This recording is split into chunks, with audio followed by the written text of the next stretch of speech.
Goeiedag, is 'n voorreg om rondom die woord te wees en ons bid die Heilige Gees ons daarin sal begelei.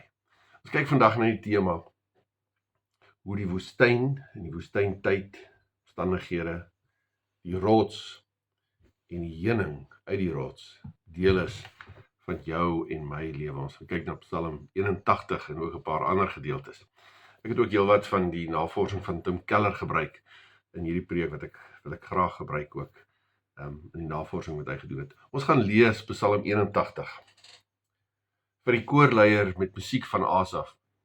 Jubel tot eer van God ons sterkte, juig tot eer van God, van die God van Jakob. Sing en slaan die tamboerijn, laat hoor die lieflike klanke van die lier en die harp.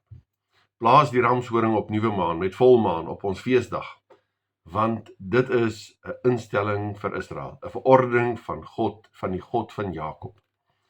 Hy het dit vir die nageslag van Josef as 'n diereplig opgelê toe hulle uit Egipte weggetrek het.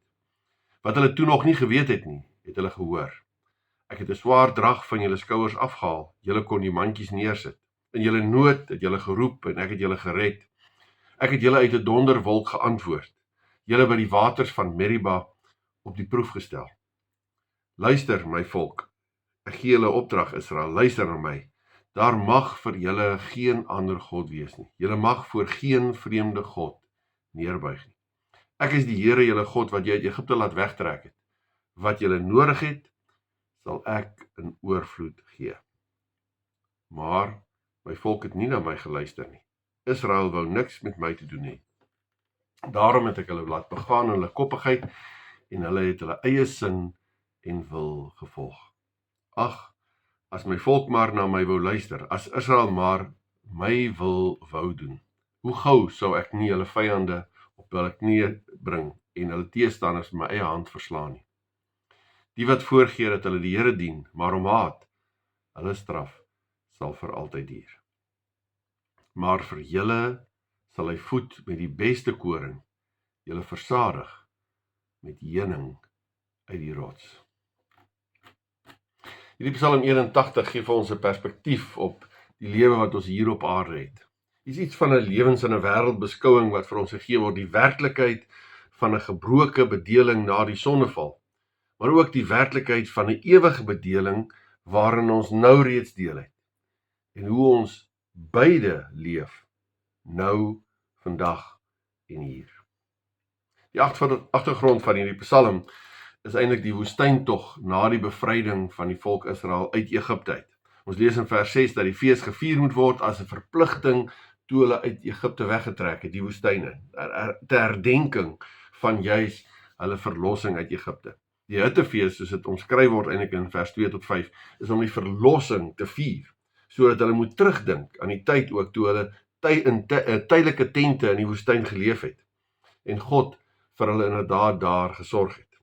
Die donderwolk waarin die Here die volk geantwoord het, vers 8, verwys na Sinaï tydens hulle woestyntog.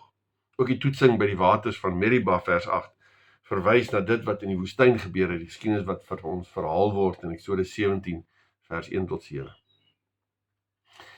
Vir die volk van die Here was daar 'n werklikheid van die woestyn.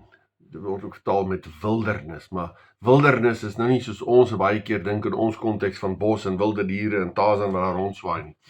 Dis 'n land van die Bybel en wildernis beteken woestynland. Daar is niks. En daar's 'n paar dinge waar van hierdie woestyn ook vir die volk. En die eerste is, die woestyn kan nie vir jou sorg nie. Dis bar en is droog. Alleen maar omdat God vir hulle gesorg het met manna en kwartels en met die vuurkolom bo hulle snags wat die hitte verdryf en die wolkkolom bedags wat die vuurkolom wat die koue verdryf en die wolkkolom wat die hitte verdryf, kon hulle oorleef.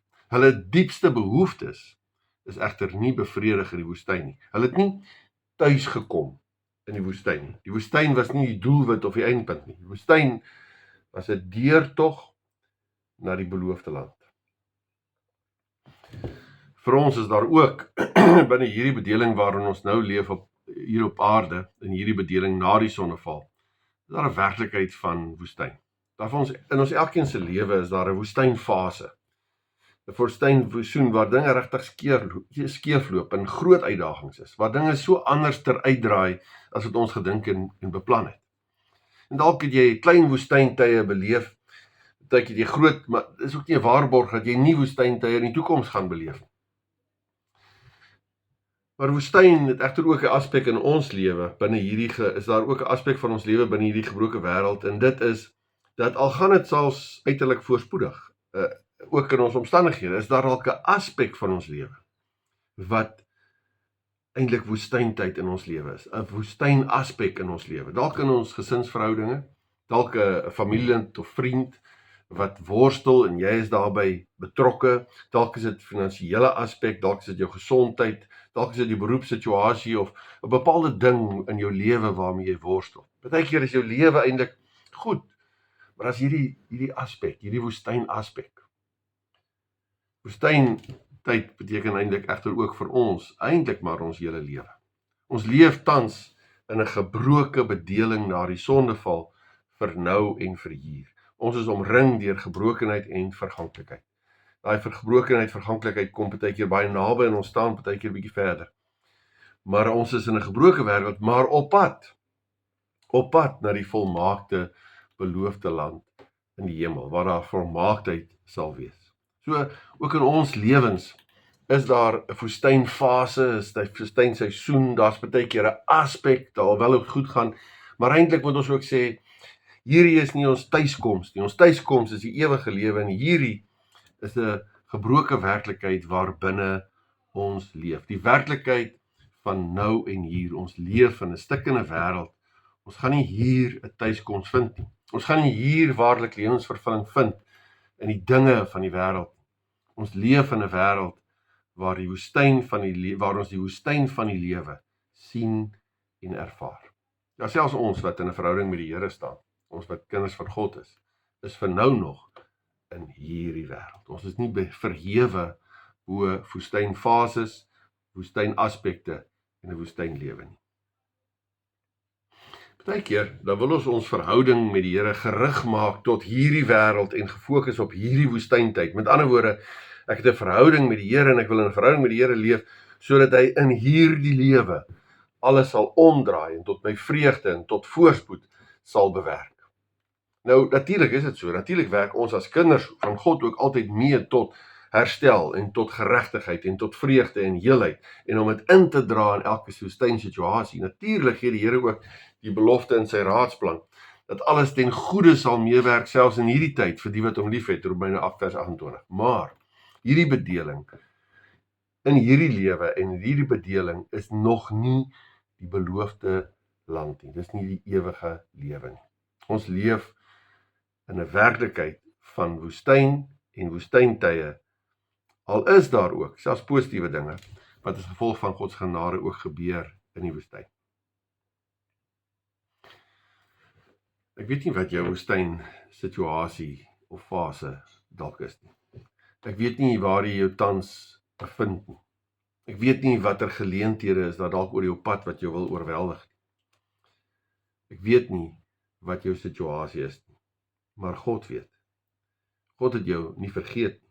Hy weet hoe swaar dit soms is. Hy weet hoe moeilik dit soms is. Hy ken jou uitdagings, hy ken ook jou oorweldigende geleenthede. Maar as iets wat ons in die Psalm moet raak sien. En ons sien dit in vers 17. Daar is 'n rots in die woestyn. En sprake van heuning uit die rots. Vers 8 word daar gepraat van wat gebeur het by Meriba. En Meriba is waar water uit die rots gekom het, nadat Moses met sy staf daarop geslaan het, wat ons lees in Eksodus 17 en Numeri 20. Nou, sekerlik was dit 'n fisiese rots, wat daar in die woestyn was. Maar ons kom by iets verder van 'n betekenis as ons luister na die lied van Moses in Deuteronomium 32, waar gesê word dat God hulle rots is. Deuteronomium 32 vers 3 sê, ek wil die naam van die Here roem, prys ons God om sy grootheid, hy is die rots. Sy werk is volmaak, alles wat hy doen is regverdig. Deuteronomium 32 vers 18, jy het jou rots, jou skepper, nie in ag geneem nie. Die God wat jou in die wêreld gebring het, vergeet. Die punt is, God is rots. Praat van ongehoorsaamheid van die volk, maar ons moet raak sien dat God, hulle skepper, hulle rots is.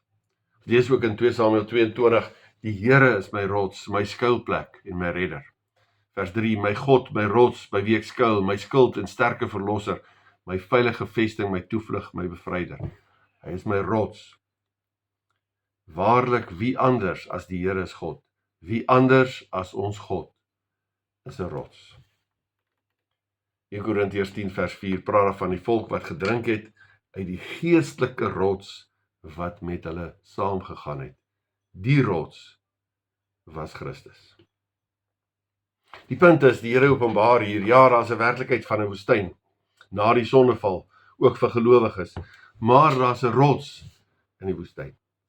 Dit is 'n rots nie net in die woestyn van daardie tyd en hoe hulle waaruit hulle water verkry nie, maar 'n rots, 'n anker vir hulle lewe. Dit is met die dors in die woestyn en die worsteling met God, dat die volk die water uit die rots leer ken. As gevolg van hulle dors, as gevolg van die woestyn, as gevolg van hulle worsteling met God, dat hulle op die ou end die water uit die rots leer ken.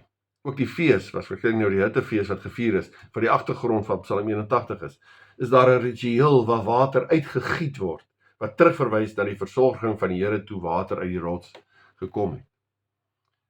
Ja, dit is 'n woestyn waar hulle God se versorging en God se beskerming op 'n daaglikse basis beleef en ervaar het. Die wolk, die vuurkolom, die manna, die kwartels. Dis in die woestyn dat hulle oorweldig word deur die grootheid van God by die Sinaï berg, waar daar verwys word na in vers 8, waar verwys word na die stem uit die donderwolk. Die woestyn van hierdie lewe definieer nie jou lewe nie. Dit skep ruimte en geleenthede waar jy in die woestyn die rots leer ken en beter leer ken en hom meer en meer vertrou. Dit is in die woestyn dat die volk God as hulle rots en redder beleef.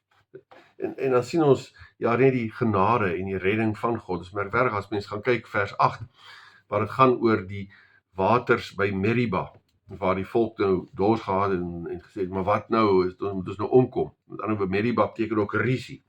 En dan lees ons daarvan in Eksodus 17, en die volk kla en hulle twis, omdat hulle uit Egipte uitgelei is. En nou is daar nie water nie, en nou verwyd hulle Moses, en eintlik ook vir God oor die situasie. En hoe reageer God hier in Eksodus 17, in hierdie verhaal, hierna wat verwys word op Psalm 81, die waters van Meriba. Nou daar staan dat Moses en die leiers moet na die rots by die Horeberg gaan, die rots. Moses moet sy staf saamneem wat ook teken is van God se geregtigheid. En dan is dit amper of ons asem ophou en sê, maar gaan hier by die rots waar God is en sy geregtigheid, gaan die volk nou verdelg word. Gaan God in geregtigheid oordeel oor hulle wantrou en hulle gemoun, hulle verwyd en gekla. Dit is amper asof ons dit verwag. Maar dan is dit juist dan, as Moses daar, wanneer hulle by mekaar is, met die staf op die rots slaan, dan kom daar nie oordeel uit nie, maar water. Water wat hulle dors les. Genade. Die rots, sê 1 Korintiërs 10 vers 4, is Christus. Ons met hierdie voller openbaring in die Nuwe Testament weet, die ware rots waaruit verlossing kom, is Christus. Ons lewe vir nou in die woestyn, maar ons lewe nie vanuit die woestyn nie, ons lewe vanuit Christus. Ware lewe is God se genade, vanuit die rots, vanuit Christus. Ons lewe as gelowiges is God. Ons leef vanuit God se genade. Ons redding is in Christus, te midde van die woestyn. Die wonder van geloof in Christus is dat jou woestynlewe 'n woestynplek word, waar jy vanuit die rots kan lewe en leer lewe. Die wonder van geloof in Christus sê, ja, jy het 'n woestynlewe gehad, maar dan in Christus word dit net 'n woestynplek, waar jy vanuit hom, vanuit die rots kan lewe en al hoe meer kan leer lewe. Is dit waar in jou lewe? Is dit waar in jou lewe dat jy God gefokus is en Christus gefokus, redding gefokus, of is jy woestyn gefokus? Fokus jy net op die omstandighede? Wil jy God maar net gebruik om jou dinge beter te maak hier in die woestyn? Of dien jy en eer jou God te midde van, ten spyte van die woestyn, omdat hy God is, omdat hy die rots is, ook juis in die woestyn? Nou die vraag is sekerlik, ons weet baie dinge, maar leef ons 'n woestynlewe, of lewe jy 'n rotsgeankerde lewe in die woestyn? Jesus Christus is die rots wat lewe uit die dood bring. Dis hy wat betaal het, sodat ons ware lewe te midde van 'n woestynlewe of 'n woestynomgewing kan vind. Ons moet in hom glo en vanuit hom lewe. Maar is daar 'n besondere verdere aspek in hierdie gedeelte wat genoem word in vers 17. En dit is, die Here sal die wat waarlik op die rots bou versadig met heuning uit die rots. Heuning wat soet is, heuning wat kosbaar is. Mense dink aan Johannes 10 vers 10 waar die Here sê dat hy het gekom sodat ons die lewe kan hê, maar dit in oorvloed. Romeine 8 vers 28, hy laat alles ten goeie meewerk vir die wat hom liefhet. So dit gaan nie net oor ek lewe van die rots en ek lewe en ek oorleef nie. Maar in hierdie geborgenheid in my verhouding met God, geanker op die rots, vind ons heuning. Ons vind daar iets wat in kontras is met die bar woestyn. Ons vind daar in 'n diep innerlike vreugde en 'n vrede en 'n versoening. Ons vind vervulling en betekenis. Ons vind vergenoegdheid. Ons vind 'n soetheid. Ons vind 'n borrelende stroom van water in ons en deur ons. Mens dink aan Johannes 7 vers 37 op die laaste dag, die dag van die Hittefees, die agtergrond van Psalm 81. Het Jesus daar gestaan en uitgeroep, as iemand dors het, laat hy na my toe kom en drink.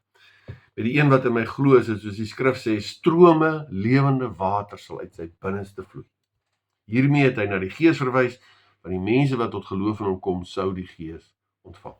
Daar's 'n oorvloed lewe, daar's 'n borrelende, uitborrelende stroom van lewende water. Daar's heuning te midde en ten spyte van die woestyn, wat vanuit God kom, met wie ons in 'n persoonlike verhouding staan. Ja, heuning vir onsself, maar ook sodat die mense rondom ons iets kan beleef van God se heuning. Ons is bedoel om eintlik iets van Genesis 1 en 2, wat voor die sondeval, iets daarvan nie net self te beleef nie, te laat oorloop. Ons leef na die sondeval, maar ons moet iets van voor die sondeval proe en ander laat proe, omdat ons in Christus die ware lewe ontvang het, omdat ons op hom die rots gebou is, en omdat ons die heuning uit die rots smaak, proe en daai smaak beleef. Mense rondom ons moet die heuning van vergifnis, van liefde, van geregtigheid, van genade moet hulle proe, omdat dit is wat ons van Christus ontvang.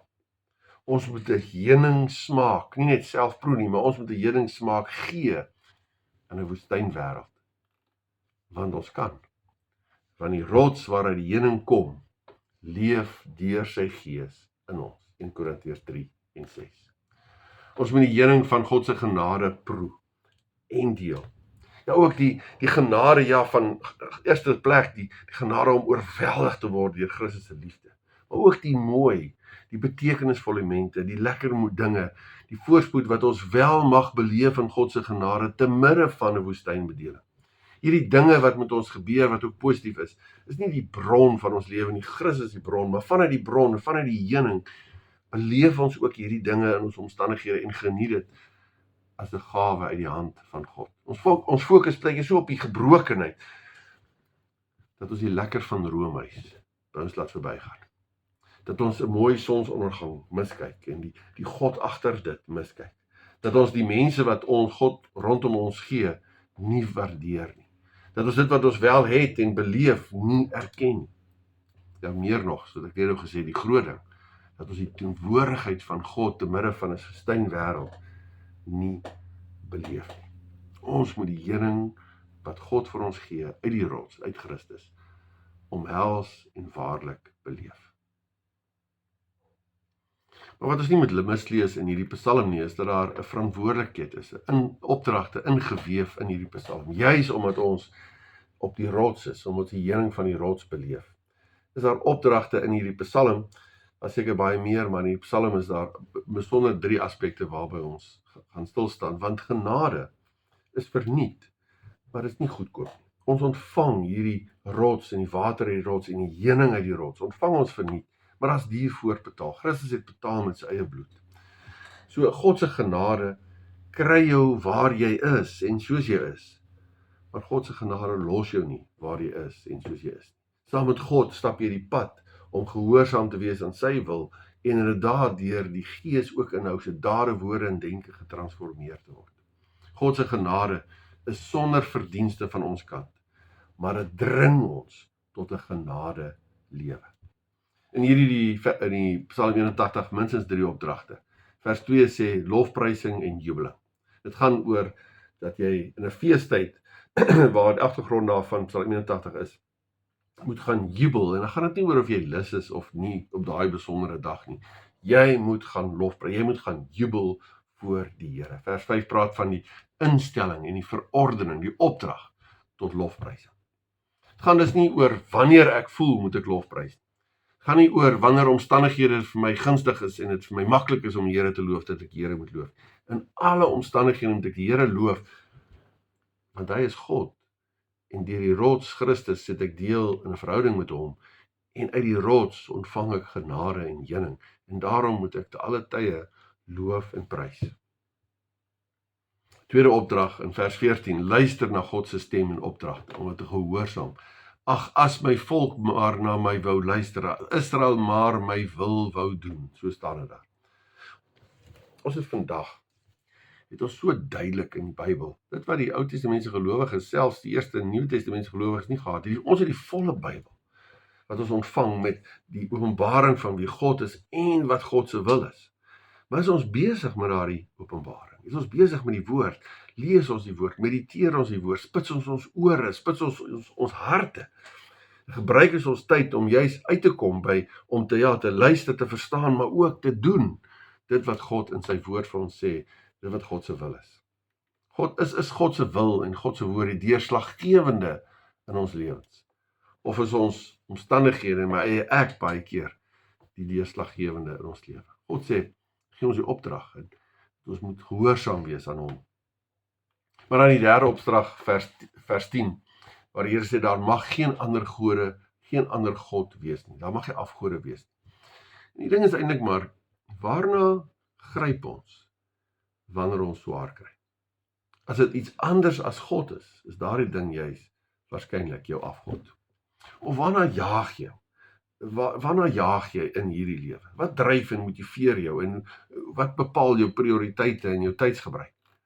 Soms, daai ding wat dit bepaal, dit is baie keer jou afgod. Of soms is die verlies aan iets, die verlies aan gerief, of materiële dinge, of gesondheid, of posisie, is so oorweldigend en verskriklik as jy het verloor, juis omdat hierdie dinge dalk te belangrik in jou lewe geword het, en eintlik jou afgod geword. Ons moet God dien met ons hele hart, en geen ruimte laat dat iets of iemand die kernplek in ons lewe inneem. Ons sluit af. Hierdie gedeelte gaan eintlik oor die heuning. Het gaan oor die soetheid, die betekenisvolheid, die besonderheid van 'n lewe saam met God. Daardie geborgenheid wat ons mag ervaar, en daai diep vreugde van heuning wat soet is.